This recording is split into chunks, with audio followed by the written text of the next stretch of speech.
The state auditor's office, when Dave Bullock came in, he said, hey, look, I'm going to start with my office first. I'm going to audit my office, and the DMV is next. Well, it's out.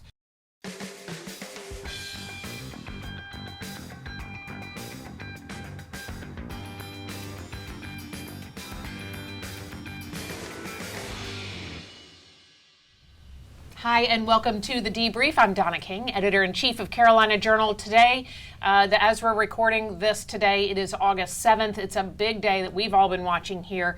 Tariffs. This is really going to make a huge impact on your bottom line. So we're going to dig into this. We're going to really see what the impact is and what it's going to mean on policy and your pocketbook, sort of that financial ripple that we're probably going to see over the next 6 months.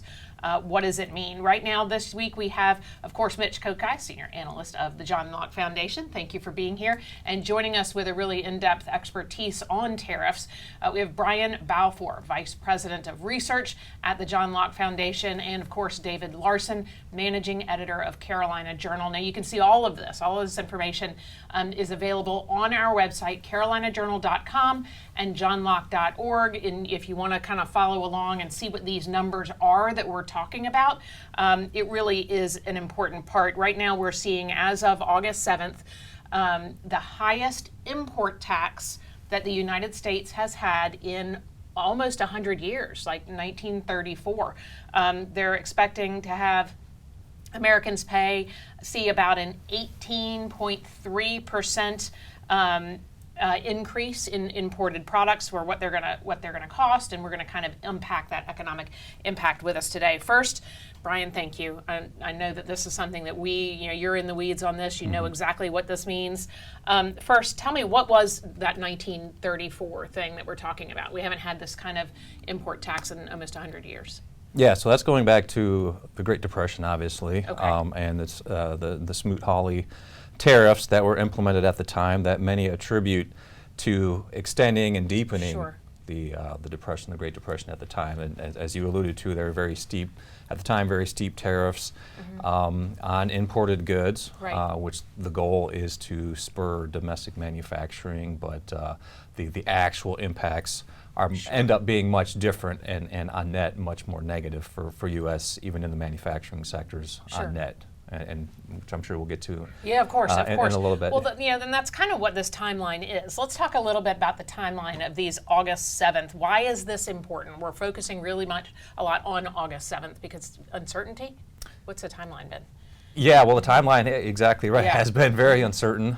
This kind of goes back to April with the big Liberation Day Sure. tariff announcement that Trump talked about. He had the big press conference with the big chart, right. With more than 60 countries, all the different tariffs that were calculated for the different countries. Most of them were kind of a baseline 10%, but a Right. lot of them going up even in excess of 40%, Right. I think, on some certain goods from certain countries. But that was announced in April. Okay. And following that was a stock market tanking over Sure. the next month or two. So the stock markets were really spooked, so to kind of calm the markets, they delayed the implementation of those tariffs. I think the first delay was actually pushed back to sometime in July. Right. Then that was pushed back to August 1st, and then Sure. August 1st was pushed back here now to August 7th. Here we are. And so here we are now, finally. The day has arrived. As far as we know, they're still on. Who knows, there could be breaking news as we speak that they're changing it. And Yeah. uncertainty has been a big part of the story as well, because imagine if you're a business person in the U.S., an entrepreneur, and you rely on inputs from foreign supplies, from foreign goods as inputs for whatever you're manufacturing. Sure. And of course, consumers trying to make plans. Christmas is going to be coming up in a few months. Back to Christmas school, shopping, back to school right now. So a lot of uncertainty, and in particular for businesses and the stock market as well. I mean, uncertainty is just it's deadly for investments in the markets. And so we'll see if these now the August 7th deadline. Sure. We'll see if that holds. And well, here's what we're looking at. There's a graphic on your screen right now that breaks down exactly what kind of tariff we're talking about and the rate. I mean, look at this range: 10 to 100%, depending on more than 60 different companies. 200% on pharmaceuticals. We've heard a lot about cutting prices on pharmaceuticals, right? Yeah, there was talk at one point about if we import them from places like Canada, maybe it can undercut some of these. Big pharmaceutical companies that are charging more, they have this time they're supposed to charge more for R&D, and the other countries can get around that.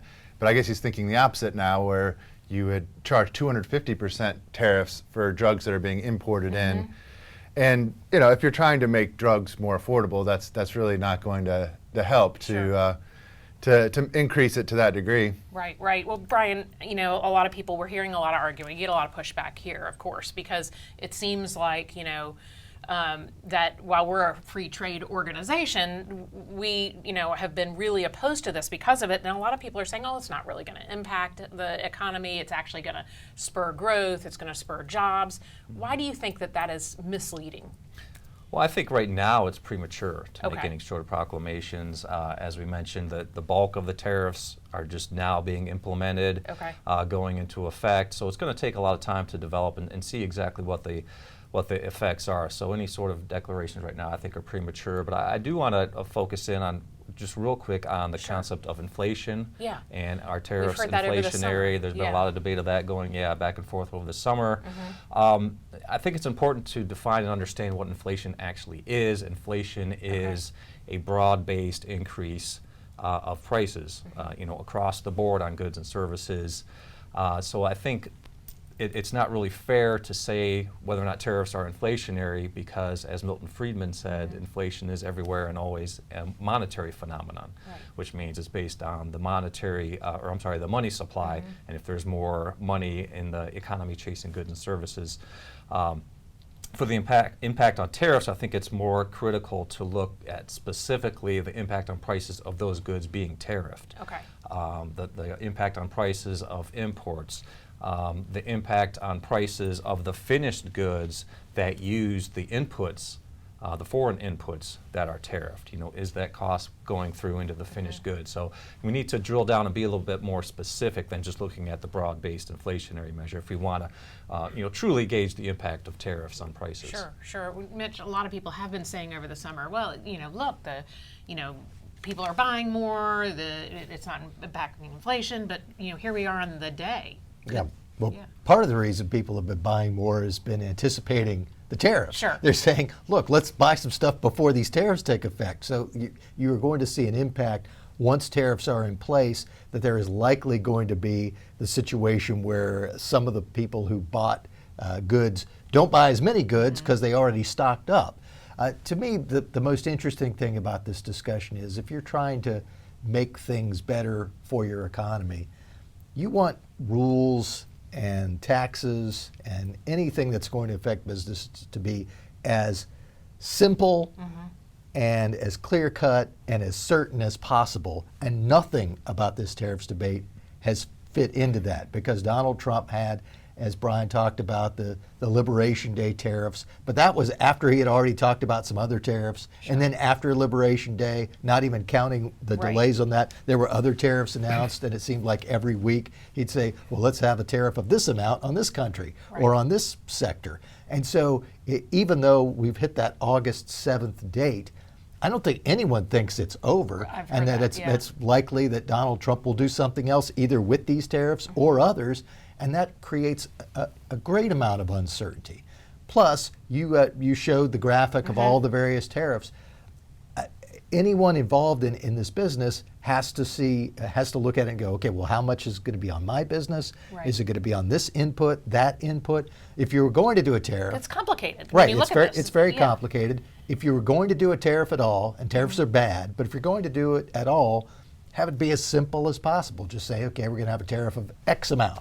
And that's it, and we're going to stick with it. And so then businesses would be able to cope with it. They go, okay, well, we know we have to factor this into our equation. We'll know that it's going to be 10% more expensive to get these inputs, or 20%. But then they would know, and they'd be able to plan accordingly. But you can't plan if you don't know how much the tariffs are going to be, when they're going to take effect, how long they're going to last. Right. Because some people might be saying, okay, I've got these tariffs now, but eventually the government's going to figure out they don't work and get rid of them, and they might be planning with that in mind. Sure. But if you don't know, you can't really plan well. Right, right. Yeah, I thought it was interesting to see that the National Association of Manufacturers came out, and that was their, all of this is supposed to be being done for their benefit to help manufacturing.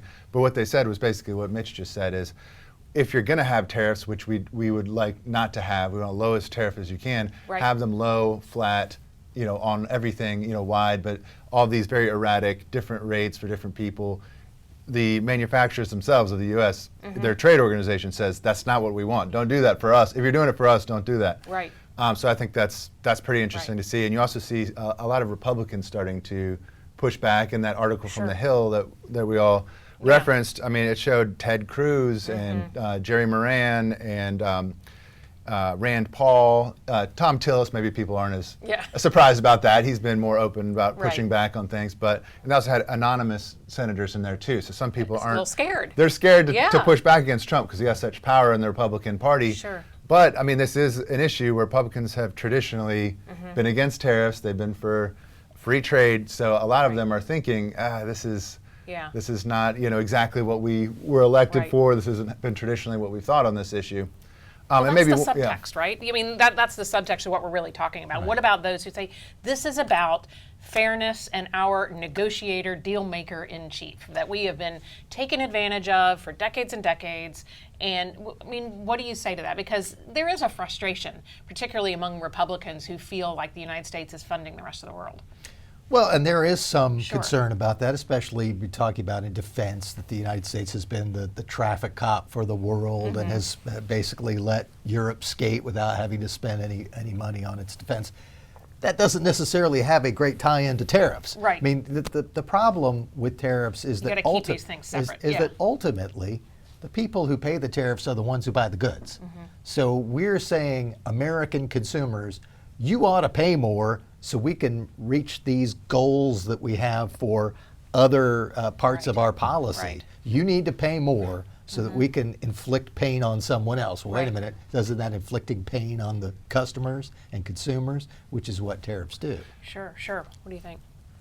Yeah, I mean, and the number one goal they keep talking about is we want to try to bring manufacturing jobs back. Well, what are the early returns on that so far? We've seen from since April, when all this really started, the U.S. has actually lost 37,000 manufacturing jobs on net. And for those of us who kind of study this, it doesn't really come as a surprise because you can look at research back in 2018 when there were significant tariffs on aluminum and steel imports. And some researchers did some digging and they found, well, okay, sure, those tariffs helped create maybe about 1,000 jobs in the domestic steel industry, but it also destroyed about 75,000 jobs in those industries that are kind of downstream that use aluminum and steel as inputs because those inputs became much more expensive and it did a lot of harm to their bottom line. So on net, it was a big loser in terms of domestic jobs. Those tariffs. But we were talking about, is this a tax? How do tariffs function as a tax hike? Right. So it's economists call it tax incidence. So it's not really who's necessarily like writing the check to the government on the tax. It's how that impacts their behavior and then how that change in behavior impacts others. So we're talking about you put a tariff on imported goods. How are these foreign manufacturers, how are they going to respond? Well, some say, well, they're just going to eat the tariff and just write that check to the government and it's not going to have any impact. That's not really realistic. I mean, that's not sustainable. It's going to eat away at their bottom line. So what are they going to try to do from there? They're going to either try to pass along the cost of the tariffs and increase prices to U.S. consumers, or they're going to pull out of the U.S. market completely and going to deprive the U.S. consumers of those more affordable alternatives. So either way, U.S. households are going to end up paying more. Right, right. I guess on a wider picture of like the message that we're sending the world, some of it was we're trying to hit back. Maybe we feel like we've been taken advantage of. I think the message a lot of the world had been hearing for a long time before this was we were asking them to kind of even the playing field. They can be our friend and we'll trade with them. We'll all lower our trade barriers, lower our tariffs. And if you make a better product, we'll buy it. And if we make a better product, we hope you will buy it from us. So that was kind of the message. Right. And I think this complicates that in a lot of their minds, where now it seems like, you know, with India, well, we're going to hit you with a 50% tariff, or Mexico and Canada, big trading partners, EU, these countries that have been getting one message for us for a long time.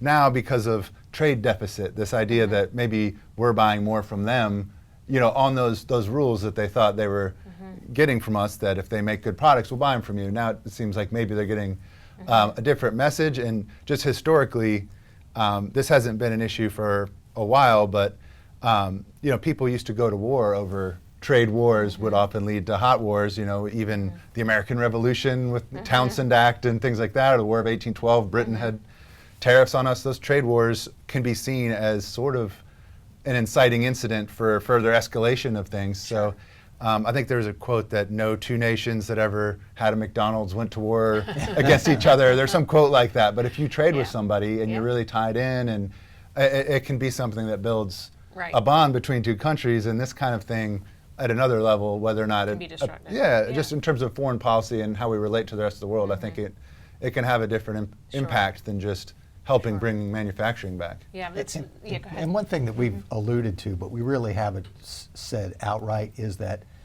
a lot of the people who are supporting the tariffs, it's not because they really think that this is going to be something great. They support Trump. Right. And Trump likes tariffs. They like Trump for other reasons, so they're going to go with him on this. Right. But it remains to be seen whether they stick with Trump when months after these tariffs are in place and you start seeing the impact on the prices of products. Do they continue to stick with him and say, all right, I'm willing to pay more and sort of knuckle down and deal with this because Trump knows what he's doing, or do they start to sour on him? Right. And I think that's one of the things that it was alluded to that they was talking about, these Republican politicians. They know that if people start to sour on Trump, they're the ones who are going to be paying the price. Sure. He doesn't have to run for anything ever again. Right. But all of these other politicians do need to run again. And if people start to look at tariffs and say, oh, he was wrong about this, what else is he wrong about? And why are these Republicans supporting him? That could be a big piece of negative news. What could news. that mean for like 2026, the midterms? I mean, it seems to be perfectly timed out to really, it could be damaging. Well, certainly, and you know, the history shows that once a new party takes over control of the White House, that first midterm election tends to be bad for that party. So that would be something that would be a factor against Republicans in 2026 already. If the economy looks like it's bad because of the tariffs, or if there are other pieces of bad news that sort of weigh into this as well, that could be even more bad news for the Republicans. They don't have any room for error in terms of control of the House. They do have a little bit more of a cushion in the Senate, but not a huge cushion. If it's a terrible year for Republicans, that could mean a takeover by the Democrats of the House. And then you'd basically have the last 2 years of Donald Trump with a Democratic Congress not being able to do any of the things that people like that he's doing outside of tariffs. Probably another couple impeachments, I imagine. They'd figure out how to do that. Yeah. So, Brian, one of the things that we were just talking about before we started recording is this de minimis executive order. So it kind of, flies under the radar because it sounds, it's Latin and nobody's paying attention to what it means. In my house, because I have a teenage girl, it means that Shein and Etsy and eBay or whatever, wherever she's getting all of her clothes from overseas, because they're cheap and somewhat disposable, and whether I like it or not, that these bags are showing up at my house. Explain what this de minimis EO is. It's an executive order that eliminated the minimum amount that a consumer would pay. Explain that to me. Yeah. The minimum amount a consumer would pay for when they, anything over $100 from some of these groups would be tariffed for the individual. Okay, I'll admit I'm not super familiar with that aspect of it. I can certainly relate to what you were talking about with the sheet. You've got teenagers too, girls, of course. And see those bags showing up at mine. So it's going to be, and I think retailers are warning about this Christmas season. Sure. Because they're ordering ahead for Christmas now. Right. And so they're giving significant warning signs like, hey, this Christmas could be really difficult. Right. We could It's tough. see empty shelves, could see prices on kids' toys and clothes and everything being much more expensive, and people are going to be struggling to try to to do their Christmas shopping within their normal budget. Yeah. So this executive order, as I understand it, is, and I'll put a link right below the video here, anything you spend over $100 on places like Shein or Etsy or eBay or whatever is going to have a minimum $80 duty tax put on to cover the shipping and to cover this tariff tax. And it can go up to $200 depending on how much your order is. But the minimum is going to be $80. So say my daughter throws a whole bunch of stuff in the cart, hits buy, and normally she'd get free shipping, or she may get free shipping, but she's going to have an $80 tax. I think that's when it's going to start hitting home for a lot of consumers. What do you think? And for the younger people like your daughter who support Donald Trump at a pretty high clip. I mean, he has generally a lot more support among younger people than previous Republicans in recent memory. If they start seeing this thing heading the bottom line, do they, because they're not deeply entrenched in their political views, do they go, well, wait a minute, this is wrong, why am I supporting this guy? I supported him because he's brash and says things says what everybody's thinking, says what I'd like people to say, but I didn't support him to make it more expensive for me to live. Right, of course. What do you think lawmakers need to know right now? What policy makers, what do they need to take out of today? Yeah, I think the important thing to know about tariffs is that they're a protectionist measure. Okay. So what that means is that it may protect some certain select industries or businesses, but on net, they're going to end up doing more harm than good. So kind of going back to what I talked about with the aluminum and steel tariffs. Sure, we can see maybe 1,000 jobs protected in the domestic steel industry, but look at the tens of thousands of other jobs that are destroyed on net. And it just does the more harm than good to the U.S. economy overall and to the U.S. labor market. And so I think that's a really important thing. You know, Frederick Bastiat a long time ago talked about the seen versus the unseen. We can see, these few jobs being protected by the tariffs, but what's more difficult to detect is all the jobs that are being lost and all the pressure on household budgets because of various goods are becoming more and more expensive. So you need to really look holistically at the big picture and what the net impact is on the domestic economy. Sure. So one of the last things we want to talk about a little bit before, actually, constitutionality. So this is something, we've been talking a lot about tariffs and how much we're going to be paying, but it's still kind of murky. Tell me about the constitutionality using this emergency powers to do it. Right. I mean, the primary concern among those who have sued over this is that Trump is going beyond what he's allowed to do. And so there are a couple of different ways you can attack this. One is saying that the act that he's using, this IEEPA, is not something that gives the president some sort of ability to step outside of Congress and declare a tariff on his own. There's also an argument that, okay, this law is okay, but saying that a trade deficit is a reason for an emergency, that's wrong. That you can't use a trade deficit, something that has happened off and on for years and years, and say that it's an emergency. And then there are other implications about whether this is the non-delegation doctrine, that this is something that should be done by Congress, that shouldn't be done by the president. So there are various ways in which this has been seen as potentially outside of what Trump's authority is. Various suits have been filed. It remains to be seen how far they will go, how soon we would see some sort of resolution, because we know federal court cases can take years to resolve. It might not be until after Donald Trump is out of office before you'd see some sort of final resolution on that. But certainly that is a concern, and it remains to be seen whether the Supreme Court will go along with Trump on this. All right, we'll be watching that really closely. One of the things we wanted to talk about also is the DMV audit. So the state auditor's office, when Dave Bullock came in, he said, hey, look, I'm going to start with my office first. I'm going to audit my office, and the DMV is next. Well, it's out. If you want to check out CarolinaJournal.com, the details of the DMV audit from the state if you have been standing in line, not been able to get an appointment, your kid drove around with a learner's permit for an extra year. This is why.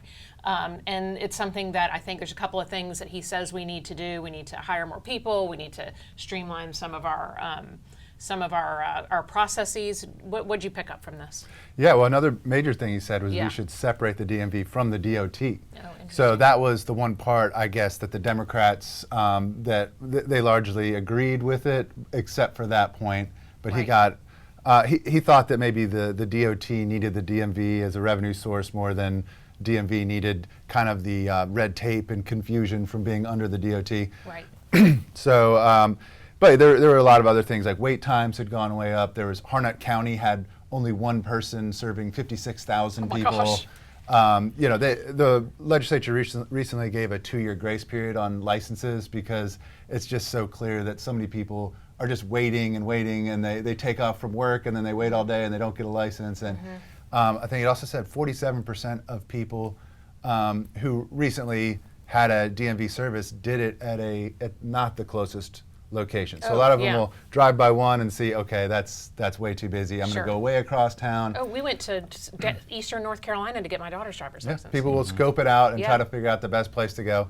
They also said their technology was frozen in time, is the way he put it. Okay. That you know, they're using these systems that are from 20 years ago, and you know, like government bureaucracies do. They just stick with that because that's what they know, and Sure.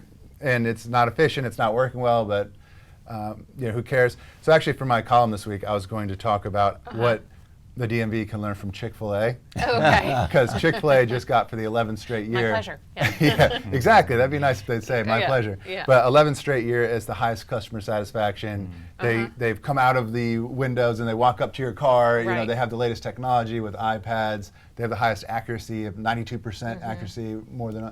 But I just think there's a lot to be said for customer service, for new technology, for making your systems work well, making sure that people are happy. And it's easier to keep people if they're not getting screamed at and they're not overwhelmed, one person for 56,000 people.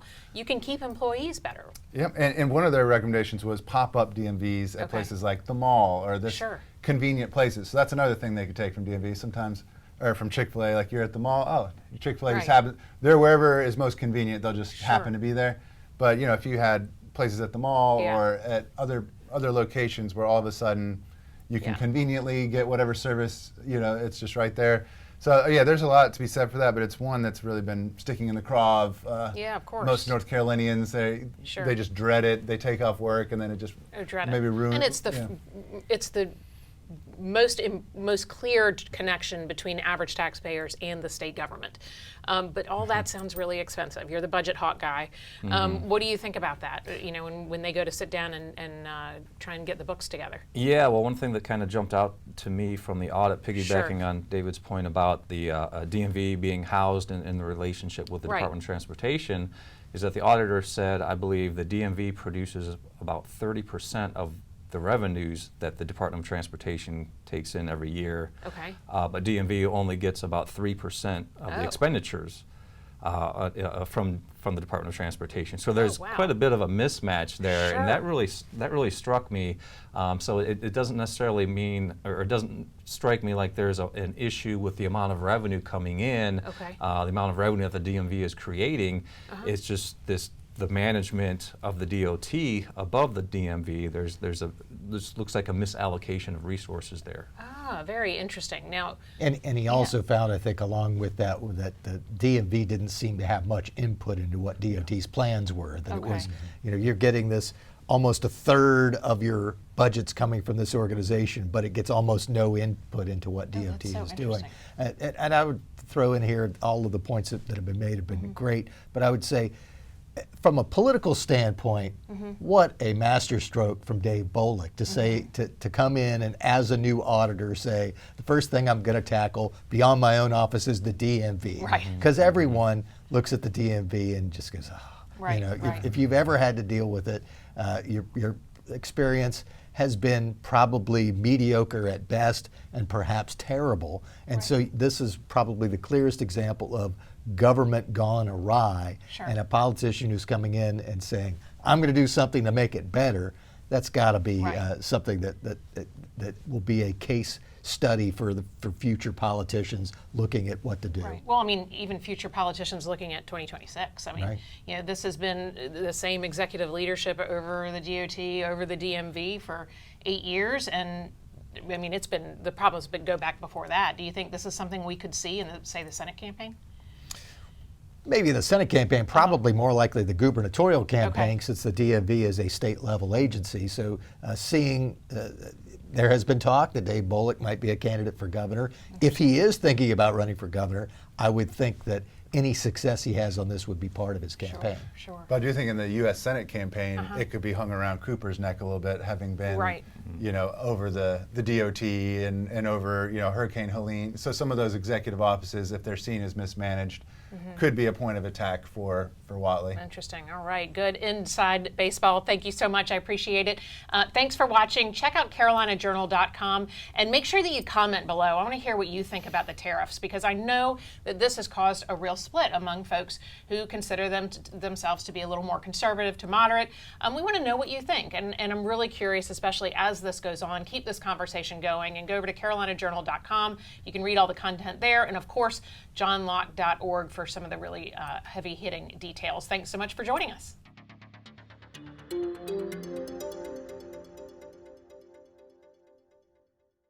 Did you learn something? Make sure you subscribe to Carolina Journal's YouTube channel and watch the Debrief every week, where we're going to be breaking down everything happening in your state government. And check out CarolinaJournal.com for the latest breaking news.